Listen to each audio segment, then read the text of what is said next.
আজ আমি খুব খুশি। আজ নানির বাড়ি যাব। নানির জন্য কাপড় গুছাচ্ছি। দেরি করা যাবে না। নানি আমাকে দেখলে খুব খুশি হবে। নানির বাড়ি যাব, তাই কাপড় গুছাচ্ছি। সব রেডি হয়ে গেছে, এখন বের হতে হবে। বাস স্টপটা সামনে। আমি উঠতেই বাসটা কেঁপে উঠল। শব্দটা শুনছো? বাসাটা সবাই আমার দিকে তাকাচ্ছে কেন? এই দানবটা বাসে উঠেছে। ভয় লাগে একে দেখলে। আমি শুধু মানুষ হতে চেয়েছিলাম।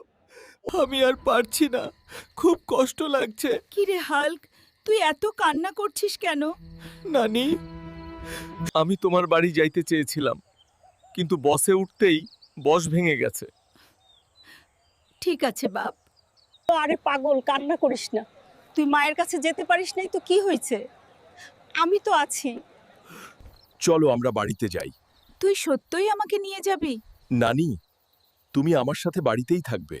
আ- নানি, তুমি বাসায় যাও, আমি বাজার নিয়ে আসছি। আচ্ছা বাবা, সাবধানে যেও। নানি, আজ তোমার হাতের রান্নাই খাবো।